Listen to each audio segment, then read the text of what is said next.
Most diets fail because they force you to make the right decision over and over and over again, day after day after day, until eventually you don't. So if you've ever been consistent for a few weeks, maybe even a few months, and then randomly fallen off, here's exactly why that happened and exactly what you need to do to prevent it from happening again. Most people try to lose weight or burn fat. They try to go all in from day one. They'll cut their carbs, lower their calories, they'll try to eat super clean, remove every single bad thing from their life, and overall just try to be perfect from the first day that they commit to their new diet. And for a few weeks, oftentimes, it does in fact work out. Maybe they even get to a few months, you're motivated, you're locked in, you're seeing progress, and things are going well, but then at some point, real life is going to hit you. You're going to be in a situation where you are hungry with nothing ready to eat, you're busy, you're tired, you're out somewhere, and your cravings are starting to hit, and now you have a decision to make. And when you are in this state where real life has hit you, oftentimes you are going to quickly go for the easiest decision available. But when that happens, a lot of people tend to think things like, I need more discipline, I need to try harder, I need to be more strict on myself or with my diet. But that could not be much further from the issue, and that thought process alone is really leading you so much further away from the correct answer and the correct path that you should be following when it comes to sticking with a diet. The real problem is this: your diet relies on constant decision making, and the more decisions that you have to make, the more likely that you are to break at some point. It's simply statistics. So instead of sitting around and asking yourself, how do I be more disciplined? How do I stay more strict and on track with my diet? What you should be asking is, how do I make this the new normal? How do I make this the default so it is effortless and I will not fail, I will not fall off again?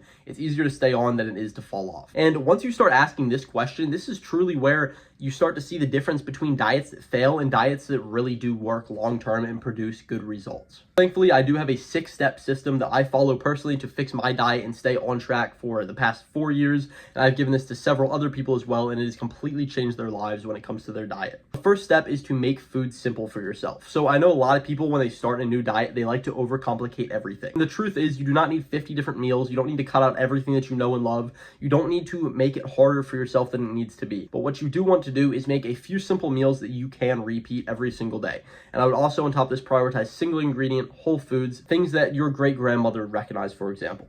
Now, by doing this, it helps to reduce that thinking, it reduces decision making, and it reduces the stress that comes along with that, and it makes tracking and staying on track a lot easier. Because if you have to think too much, you're not going to stay as consistent as if it's all effortless and it all just comes to you naturally. So simplify the foods that you eat. Step number 2 is to build a few default meals, and this is truly one of the biggest things that changed everything for me. So the way that I like to go about this is I'll have 2 to 3 meals that I can eat almost any single day of the week. For me, my personal favorite that I eat literally every single day is steak, eggs, and fruit. I do this every single morning around 12 o'clock. And in the afternoon, I have a few other meals that I pick from, whether it's ground beef, rice, sweet potatoes, it's chicken, it's more fruit. It's something like this, but all of these meals, you will notice that they are easy to make. They're always available. They're very much so aligned with my goals. They taste great. And whenever I'm hungry, I don't have to figure it out. It's just, boom, this is my go-to. It's what I'm going to eat, and it's going to help me achieve my goals. Step 3 goes hand in hand with step number 2, because if you notice, there is a large amount of protein in my meals, and that is because I'm always putting protein first. Build every single meal around some source of protein, whether it's steak, eggs, fish, chicken. Build it around some source of protein because, first off, it is very high in nutrients. It's very satiating and keeps you full. Of course, protein, as you know, is great for building and supporting muscle growth. It's good for reducing overeating. And if your protein is handled, everything else becomes easier. So build your meals around protein. Choose a source of carbs and a source of fats to go along with it.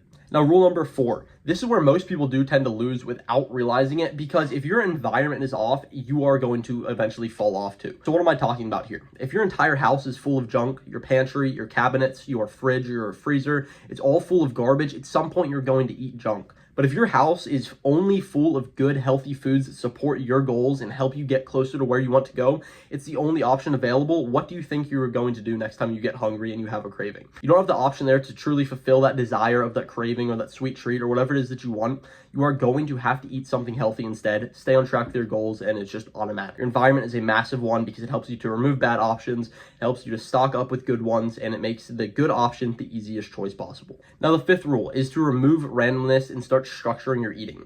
Now, I know a lot of people tend to overeat, and this is not because you're hungry, but instead because you are eating randomly, okay? If you don't have your meals prepped out, if you don't have a few default meals that you're going to eat day to day, if you don't know what you're even supposed to eat in the first place, you're not going to have any structure and you are going to eat a very random diet. So there's 2 steps that I do to make sure I have a fully structured day of eating. And the first one is that I'm focusing on 2 to 3 meals a day. If your goals are different, you're trying to put on weight, I would recommend, 4 to 5, maybe even 6, but generally 2 to 3 is a perfect sweet spot for most people. Now, along with this, I'm also implementing intermittent fasting. So my current window is from 12 to 6 in the afternoon If you're starting off, you've never fasted before, you can do a wider window and shrink it as you get better and as you practice it more and more. When your entire day of eating is structured, you know what you're going to eat. Again, it's less decision making, less snacking, more control over what you're actually eating, the quantity you're consuming, the foods and the quality that you're going to eat. It makes everything a whole lot easier if you structure it out. Now, rule number 6, this is the final one, but this is also where most diets do tend to go wrong, because I see so many people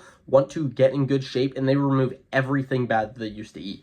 And I actually completely disagree with this. My favorite rule is the 90-10 rule. This is 90% clean, single ingredient, whole foods, things that are on track with your goals, with your diet, and the things that you want to accomplish. And the other 10% is built for flexibility. It's very important that you don't abuse this flexibility, because if you abuse it, it removes the purpose of it. And when it comes to flexibility, this is how a lot of people tend to look at me and think that I can eat whatever I want, whenever I want, and still stay in great shape. Truthfully, behind the scenes, 95% of the time, I'm eating very, very clean. And then that 5-10% when I'm out for social events, for dinner, whatever it may be, I can, eat whatever I want. I can enjoy my time there. I can do my thing, and I can still stay on track with my goals, come right back the next day, and I'm still locked in. I haven't sacrificed progress. I haven't sacrificed anything, and I'm still on great track for success. This helps you to reduce burnout. It's sustainable. It helps you to still enjoy your life and the things that you used to love eating. It allows you to enjoy time and events and things with people. You really do need to have some level of flexibility when it comes to diet, because if you don't, again, you're going to burn out. You're going to fall off and just have a slide far downhill from where you were and have to start over again. The final thing to note is that you do not need perfection when it comes to dieting.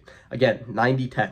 What you need is consistency. That's what's going to get you towards your goals, and staying sustainable long-term is much more important than locking in for a little bit short-term and then falling off completely afterwards. Hopefully these rules all sound great to you, and maybe you're thinking about starting today with your next meal that you eat, or even tomorrow. And I want you to quickly remember that most people do not fail on day one, okay? They fail in moments where they are not prepared. Late at night with nothing at home to eat, a busy day where they're super tired and they don't have food ready, whether you're out with friends, you're bored at home, whatever it may be. And in these moments is where most people tend to fall off. It's these times where you haven't quite accounted for it. And this, again, does not just have to do with discipline. Don't think that. That is the wrong path. You want to make sure that you have structure, you have things set up in your life, so that way it is automatic, so you can be flexible when you need to be and still stay on track and keep on making progress afterwards. When you look at all of this together, it is not about following a super strict diet. It's not about cutting everything out of your life and just eating chicken, rice, and broccoli every single meal of the day. That could not be further from the truth. That is going to send you down the wrong path, but instead what you want to be focusing on is making food as simple as possible, planning out your meals, controlling your options, and minimizing your decisions. This is truthfully what makes diets, what makes fat loss, weight loss, all of these things actually work, stay consistent, and stick long-term rather than for the next 30 days and then you gain it all back. Because again, we are here to change our lives, not just to change the next week. And I absolutely get it, because when I first started, I thought that I needed to be perfect too. I tried being stricter, I tried to be harder on myself, but time and time again, the more that I simplified things, the better my results actually got, because it was easier to stick to, it was easier to stay consistent with. The simpler the structure and the framework around whatever aspect it was, whether it's diet, it's training, it's sleep, I made it all as simple as possible, and that is the system that I truly follow. And when it comes down to it, the people who are getting in the best shape, who are sticking to their diets, are not the ones who are the most disciplined, who are forcing themselves every single day, who eat a perfect diet, train as hard as possible, and just live this insanely rigorous, crazy lifestyle. But instead, they're the ones who remove the friction, who make it so hard to lose that it is easy to win, and make the best option the easiest one as well. So if you have been struggling, it's likely because what you're following requires too much from you, and that's not a bad thing. It's not a diss at you at all. Some things require too much from me and are hard to stick to. That's natural. What you want to do instead is make sure that your system is easy, it's simple, it's structured, and you can stick with it long-term and stay consistent. If you do want help building something out like this for your life personally, I do offer one-on-one coaching. The link is in the description below, so if you're interested in that, book a call and we will be talking very, very soon. Hopefully I'll see you inside. If not, hopefully you still enjoyed this video. Remember, get out there and apply what you learned. Don't just watch another one. Peace.